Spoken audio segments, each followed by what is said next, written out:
Ladies, I am here tonight on the show. And tonight on the show, I am here to do my NFL top 12 teams, ladies. All right, what the fuck is happening to my telephone? All right, top 12, here we go. All right, number one, I got the Ravens. Baltimore, man, why not, dude? They haven't punted like in what 2-3 weeks. Their offense is unbelievable, man. Last night they scored it seemed they scored every time they had the football. The last 2 weeks have embarrassed the Texans and the Rams. They beat the Patriots convincingly a few weeks ago. They're the best team in football. Lamar Jackson is the fastest man on the planet. Mark Ingram, his job is really easy. Like I said last night, probably the easiest 111 yards he's ever gotten. The defense is low-key playing good, too. Only 6 points last night. 7 points the week before versus Houston. This is a very good football team. They're a championship team. At this point, we got to admit it. They're a top 5 team in this league. They're in the Super Bowl conversation. You smell me?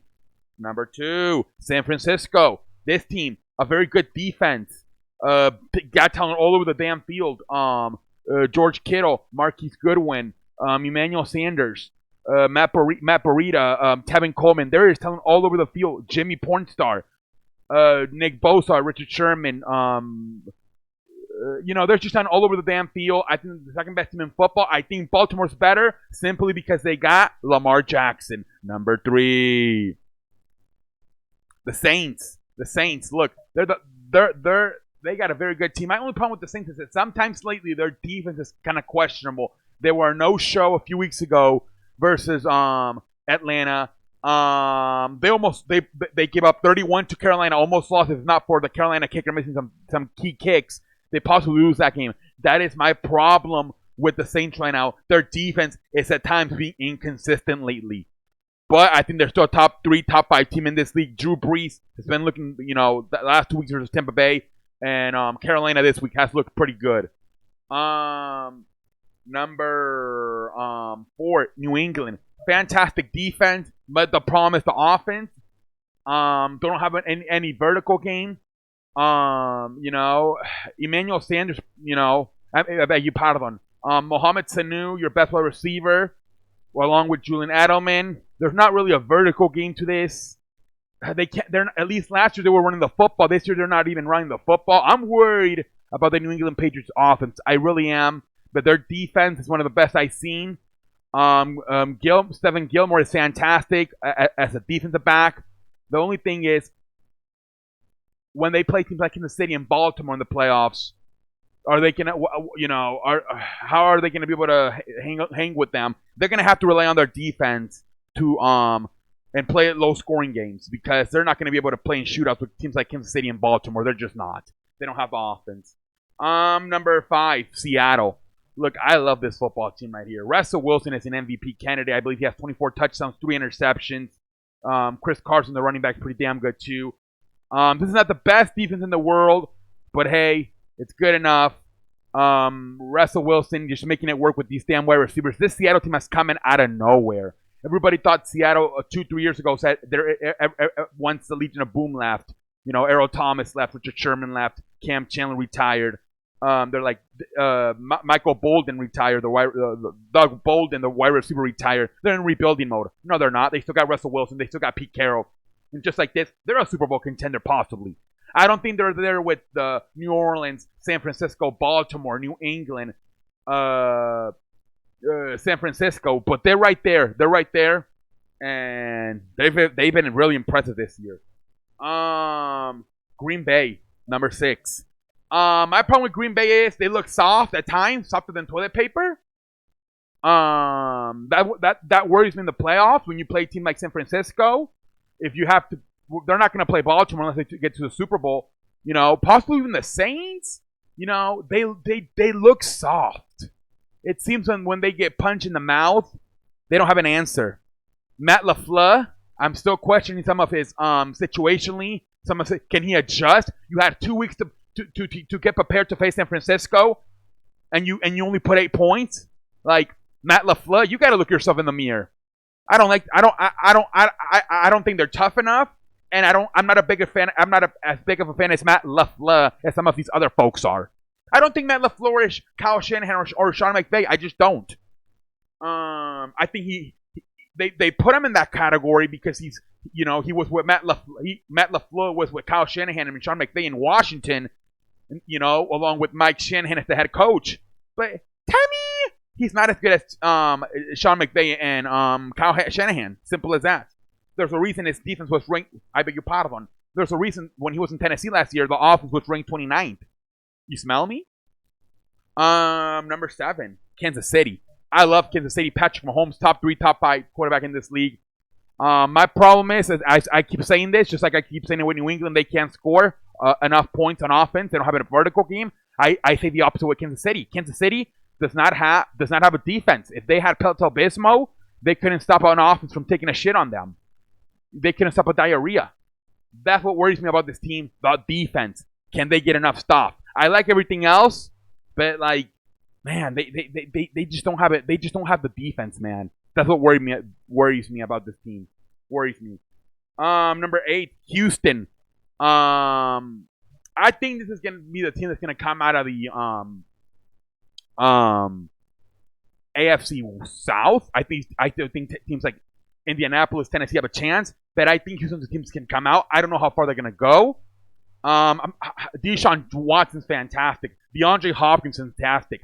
Carlos Hyde, Duke Johnson have done a good job running the football. Will Fuller, another good wide receiver. Defense, it's all right. It's not fantastic. It's average, whatever. My problem is the head coach, Bill O'Brien. Dude, come on. There's 5 seconds left in the game. You're winning. Versus Indianapolis, and you got to call a timeout to figure out what to do. Indianapolis does no longer have timeouts. There's 5 seconds left. He had to call a timeout because he did not know how to fucking finish out the game. Unbelievable. Seriously, Bill O'Brien. He's not as bad as Jason Garrett, but he's kind of right there. There's some situations where I'm scratching my ass about Bill O'Brien and the way he handles situations. Number 9, Minnesota. They're a fantastic team, telling over the damn place. Adam Thielen, Stephon Diggs, Dalvin Cook, Alexander McKenzie, Kyle Rudolph. Defensively, pretty good. Top 5 defense, top 10 defense. My problem is Kirk Cousins. That's my only problem with this team. But he's looked a little bit better lately. But I don't know. I still don't trust Kirk Cousins. But I think they're a playoff team. I think if they don't win the NFC, the NFC North, they'll go in the wild card. This is a playoff team, and they should get in the playoffs. I just don't know how far Kirk Cousins can take them. Number 10, Dallas Cowboys. This team, Jason Garrett, everybody knows Jason Garrett sucks ass. He doesn't know what the hell he's doing. He doesn't know whether to shit on his watch. He doesn't seem to understand common sense. If they tell him it's fucking raining soup outside, he's coming out with a fork. Okay, we know that. But my problem is too, this defense seems to be a roller coaster. This defense, they play like trash versus Detroit and Minnesota, and then some part of it was about the rain. They look pretty damn good against New England this week. But that is my problem, along with Jason Garrett's decision making. Their defense does not seem to be as good as I thought, as good as it was last year. So I'm looking at this team. I'm like, they're probably just going to win the NFC East at a default, just because Philadelphia, New York, and Washington are trash. But I just don't know how far this team is going to go. Jason Garrett's an idiot. Defensively, I think they're a roller coaster. You never know what you're going to get from them. When they're supposed to run the football with Ezekiel Elliott, they pass it with Prescott. When they're supposed to pass it with Prescott, they run it with Ezekiel Elliott. I just don't understand this team. But they got the talent, but because of the coaching and the roller coaster of that defense and the decision making of Jason Garrett, they're probably not going to go that far in the playoffs. Number 11, Buffalo. I love Buffalo. I like their defense. I like the running back, Frank Gore, Devin Singletary. I think Kyle Allen is, he's not the greatest quarterback in the world, but at least he doesn't throw interceptions, doesn't turn the football over. He's got a fantastic arm.